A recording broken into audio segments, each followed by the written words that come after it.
At Farpoint Restorations. Check it out.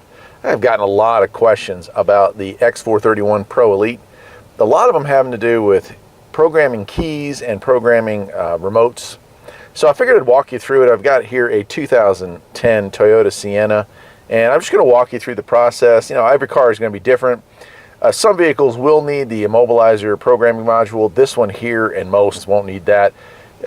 So let's go into local diagnosis and I'll walk you through. We've got an Asian vehicle here and we are going for Toyota. And this is software that's current as of today. I'm filming this last week of January in 2024. All right, we're here in the US.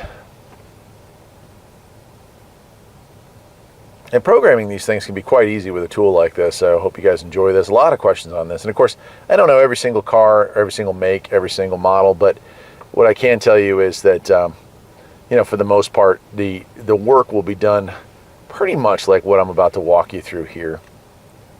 It's a great little tool. It's a little smaller than the SV Pro 3, which is what I use day to day at the shop, but I've got this one here.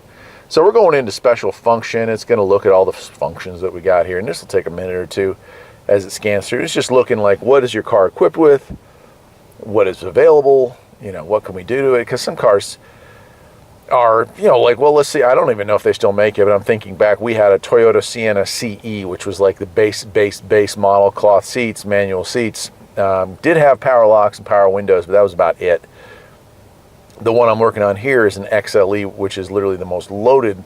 It's a limited edition as well, has adaptive laser cruise, power seats, memory seats, traction control, stability control, power everything, power doors, I mean, you name it. So this one here has all the doodads of 2010 vehicle would have. It even has the optional DVD-driven GPS menu, which I love that thing. This thing is still pretty competent here even in 2024, which I think is pretty cool.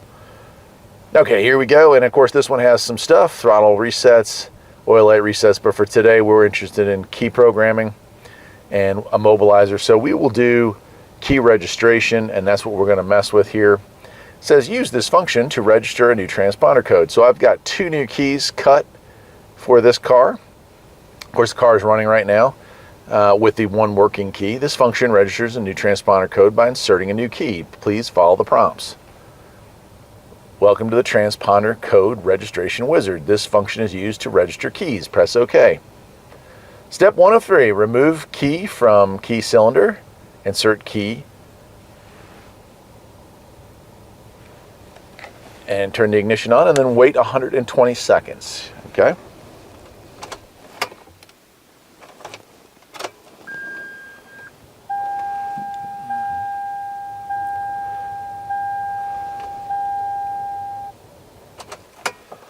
Remove master key.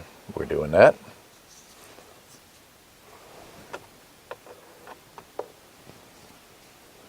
Insert key you want to program. Within 10 seconds, press OK.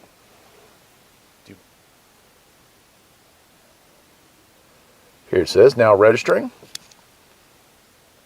So you can see, I mean, there was a couple of time restrictions. Hey, you got to do this within a few seconds or it defaults back to whatever it was, but I mean, it's working, or at least it appears to be. We'll see here in a second.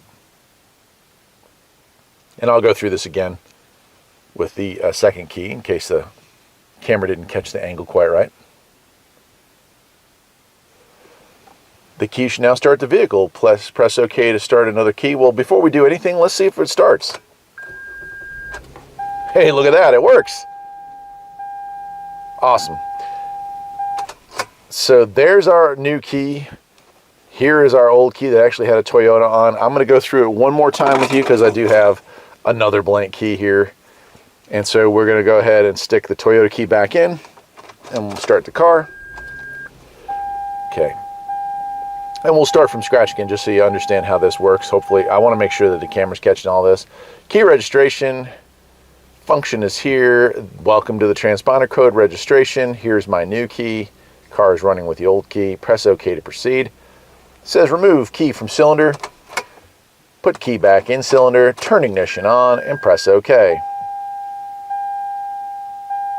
Remove master cylinder from here and press OK. So that one's out. Now put the key in, do not turn the ignition on, and press OK. And there it is, it's registering the new key. So that is how simple it is. For those of you who are interested in watching how this process works, not a whole lot to it. It's going to count down a few minutes. Actually, it usually takes less than a minute to program on this, and it'll be done. I'll make a separate video, and I'll put that out in a week or two, that'll also show how to program new key fobs. That's another trick I'll teach you here with this great tool from Launch, so stick around for that as well. But let's go ahead and finish this one up. There it is. It says master key transponder code registration is complete. The key should now start the vehicle. So here it is. Let's go ahead and insert it. And she's alive. You can see the RPMs kicking up. So that's all there is to it, my friends. Hey, look, it's not a very long video, but it's hopefully a very helpful one for those of you who are curious if it could be done, how it could be done. Well, there you go, my friends. If you like the video, maybe you'll think about liking and subscribing. This channel is a mix of new tech like this and old tech like Volkswagen, air-cooled stuff, old lawnmowers, stuff like that. So it's a bit eclectic, but it's pretty cool stuff. If you stick around, there's always something going on that needs fixing at Farpoint Farms. Take care, my friends.